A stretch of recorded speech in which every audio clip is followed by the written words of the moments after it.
Episode 6 की शुरुआत में हमें दिखाया जाता है कि उनकी स्पेसशिप क्रैश हो जाती है। बाद में पांजी बताती है कि ये एरर ज्यादा सामान की वजह से हुआ है और वो सब काम का ही सामान था, जैसे फूड, टिश्यू पेपर और वगैरह वगैरह। और तब सुप्रीम काय बोलते हैं कि हमें इतने सामान की तो जरूरत है भी नहीं। फिर हमें दिखाया जाता है कि पांजी वो शिप ठीक करने लग जाती है, क्योंकि हमें पता ही है कि वो एक मैकेनिक है। फिर तभी वो पूछती है कि तुम इन्हें कायोसामा कायोसामा कह के क्यों बुलाते हो। फिर गोकू बताता है कि हमारे यूनिवर्स में कई काय हैं जो बेसिकली गॉड्स हैं, जैसे नॉर्थ काय, साउथ काय, ईस्ट काय और वेस्ट काय, और ये है उन सबसे ऊपर सुप्रीम काय। तब पांजी हैरान होकर बोलती है, क्या तुम एक गॉड हो? फिर तो तुम्हारा डीमन वर्ल्ड से जाने का फायदा ही हो गया। तो अब ये बताओ तुम पैसा कितना कमाते हो? तब सुप्रीम काय बोलते हैं कि मुझे इस काम के पैसे नहीं मिलते। फिर पांजी बोलती है, तो क्या ही फायदा। पर इसी के बीच में गोकू के पेट में कुछ गड़बड़ हो जाती है और वो बोलता है कि मुझे हल्का होना है। पर पांजी साफ मना कर देती है कि हम वापस नहीं जाने वाले, क्योंकि अब कैसल यहाँ से बहुत दूर है। पर तभी गोकू बोलता है कि मुझे ब्लेम मत करो, इसमें मेरा कोई कंट्रोल नहीं है, और वैसे भी ये खुली वादियाँ किस दिन काम आएंगी। तो जैसे ही वो जा रहा होता है, वो पांजी से पूछता है, क्या तुम्हारे पास टिश्यू पेपर है? और वो टिश्यू पेपर उसके सीधा मुंह पे मारती है। तब पांजी बोलती है कि ये सच में इतना स्ट्रॉन्ग है जितना तुम लोग कहते हो। तब सुप्रीम काय बोलते हैं कि मेरे हिसाब से तो गोकू ही पूरे यूनिवर्स में सबसे स्ट्रॉन्ग है, और ये बात सही भी है, क्योंकि यही गोकू फ्यूचर में गॉड्स तक को हैरान करने वाला है। गोकू के जाते ही वहाँ पर गोवा की आर्मी आ जाती है। तब ग्लोरियो बोलता है कि तुम ऐसे एक्ट करना जैसे तुम्हें कुछ पता ही नहीं, क्योंकि हमें फाइट नहीं चाहिए। और वो दोनों आके उनसे सवाल जवाब पूछने लग जाते हैं कि तुम कहाँ से हो और यहाँ क्या करने आए हो। ग्लोरियो बताता है कि मैं फर्स्ट वर्ल्ड से हूँ, सुप्रीम काय बोलते हैं कि मैं सेकंड वर्ल्ड से, और पांजी बोलती है कि मैं थर्ड वर्ल्ड से हूँ। उन्हें शक होता है कि आखिर 3 अलग वर्ल्ड के डीमन एक साथ क्या कर रहे हैं, और ये कोई ऐसी जगह नहीं जहाँ पर लोग घूमने आए। तब सुप्रीम काय बोलते हैं कि हम बस यहाँ पर खेल के लिए आए हैं, और हम किसी ऐसे बच्चे को नहीं जानते जिसके बाल खड़े हैं और उसके पास एक पावर पोल है। ये सुनने के बाद वो उनसे ज्यादा सवाल जवाब नहीं करते, और वो बोलते हैं कि अगर तुम्हें वो बच्चा कहीं दिखे तो हमें इन्फॉर्म कर दें। उनके ठीक जाने के बाद गोकू भी वापस आ जाता है, और पांजी उससे बोलती है कि तुम लकी हो कि तुम यहाँ पर नहीं थे, अब तुम पूरे डीमन वर्ल्ड में वांटेड हो चुके हो। तब सुप्रीम काय बोलते हैं कि अगर तुम अपने बाल नीचे कर लो तो शायद उन्हें तुम्हें ढूंढने में दिक्कत हो। तब पांजी बोलती है कि ये सब छोड़ो, तुमने हाथ तो धोए हैं ना। तब गोकू साफ मना कर देता है, और पांजी को लगता है कि आखिर ये किसको उठा के ले आए। उसे गोकू की हरकतें देख के यकीन नहीं आ रहा कि यही है जिसने माजिन बू को हराया। और इसके बाद वो शिप लेके वहाँ से चले जाते हैं। फिर पांजी सुप्रीम काय से पूछती है कि काय सच में पेड़ से पैदा होते हैं? फिर सुप्रीम काय रिवील करते हैं कि ये सच है कि हर कुछ सेंचुरी बाद काय का जन्म होता है एक पेड़ से। तब गोकू बोलता है कि इसका मतलब तुम एक पेड़ हो, तो यही रीजन है कि तुम खाना नहीं खाते और बस लिक्विड चीजें ही पीते हो।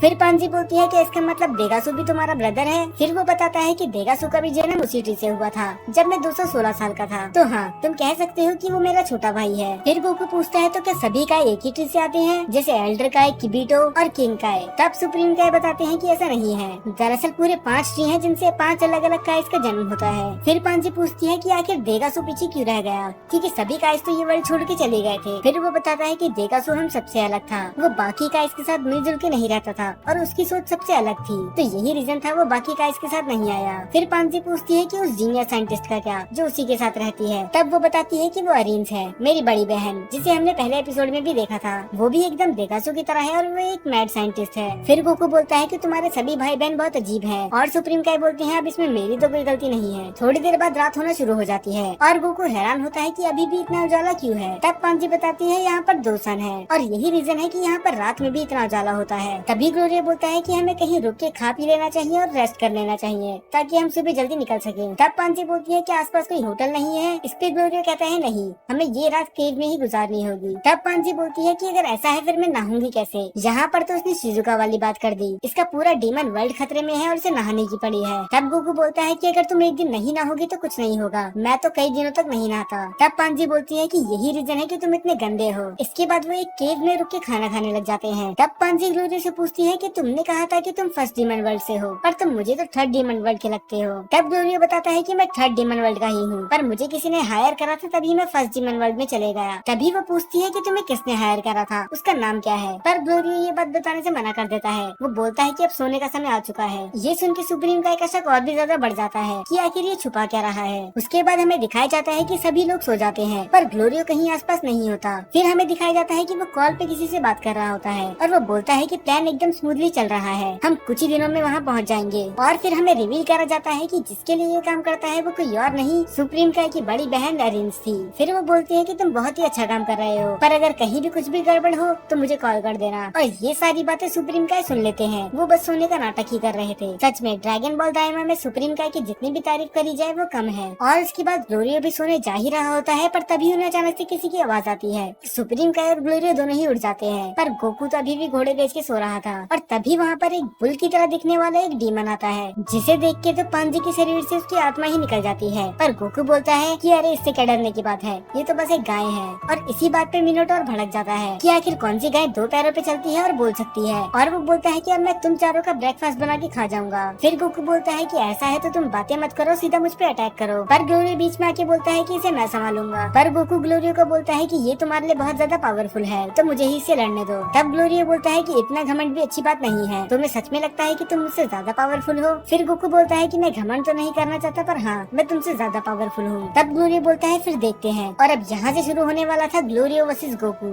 और गोकू बोलता है कि तुम्हारे लिए तो मेरा एक ही हाथ काफी है, तो मैं एक हाथ पीछे रख के लड़ूंगा। और इसके बाद ग्लोरियो उस पर अटैक करना शुरू कर देता है। पर गोकू के एक हाथ पीछे रखने के बाद भी ग्लोरियो उसका कुछ नहीं बिगाड़ पा रहा था। और ये देखने के बाद मिनाटोर और पांजी दोनों ही हैरान थे कि आखिर ये दोनों इतनी स्पीड में कैसे लड़ रहे हैं। तब गोकू बोलता है कि मैंने जितनी उम्मीद करी थी तुम फाइट में उससे ज्यादा अच्छे हो। और ये बोलने के बाद वो गोकू पे लाइटनिंग स्ट्राइक कर देता है, जिसे गोकू आराम से ही रोक लेता है। और तभी सुप्रीम काय चिल्ला के गोकू से बोलते हैं कि होल्ड बैक मत करो, तुम जितनी पावर भी यूज कर सकते हो कर लो, क्योंकि मुझे ग्लोरियो की पूरी पावर देखनी है। और वो पावर पोल की एक स्ट्राइक से ही ग्लोरियो को बहुत दूर जाके गिरा देता है। पर उसी धुएं के बीच में से ग्लोरियो भी उस पे एक अटैक करता है, जिससे उसका पावर पोल नीचे गिर जाता है। और ग्लोरियो अपनी पूरी एनर्जी एक ही अटैक में लगा देता है। और इसके बाद वो होता है जिसका हम सभी को इंतजार था। फाइनली गोकू बन जाता है सुपर सैयन। ग्लोरियो ने अपनी पूरी एनर्जी लगा दी थी, पर गोकू तो अपनी जगह से हिलने का नाम भी नहीं ले रहा था। और गोकू उसके अटैक को बस अपने एक हाथ से ही रोक देता है, जैसे कि वो कुछ हो ही ना। और ये करने के बाद वो ठीक उसके पीछे टेलीपोर्ट हो जाता है। फिर गोकू बोलता है लगता है मैं जीत गया। और अब ग्लोरियो को भी पता चल गया था कि वो गोकू को नहीं हरा सकता, तो वो अपनी हार मान लेता है। फिर गोकू उस मिनाटोरस के पास जाके बोलता है कि आप तुम तैयार हो फाइट के लिए। पर उसकी तो डर के मारे हालत ही खराब हो चुकी थी। उसे तो लगा था ये 4 मामूली बच्चे हैं, पर ये तो उसके भी बाप निकले। तब वो बोलता है कि मेरा पेट तो भरा हुआ है, तो तुम लकी हो तो तुम जा सकते हो। और वो दबे पाँव वहाँ से चली जाता है, क्योंकि उसे पता है कि अगर वो लड़ाई में कूदा तो उसका ब्रेकफास्ट खुद ही बन जाएगा। और इसके बाद हमें दिखाया जाता है कि बुल्मा शिप सही कर रही होती है और वेजिटा इधर पागलों की तरह ट्रेनिंग कर रहा था, क्योंकि उसे भी डीमन वर्ल्ड में जाना था कुछ फाइट करने, पर उन लोगों ने तो उन्हें यही छोड़ दिया। तब बुल्मा बोलती है कि आप शिप बिल्कुल रेडी है, तो हम जाने के लिए तैयार हैं। तब किबेटे बोलता है कि मैं तुम्हें वहाँ लेके जाता हूँ। और वो शिप में बैठ के जाने ही वाले होते हैं, पर वो शिप वहीं पर खराब हो जाती है। बुल्मा से तो ये उम्मीद नहीं थी। और वो शिप खराब होने के बाद ये एपिसोड यहीं पर खत्म हो जाता है।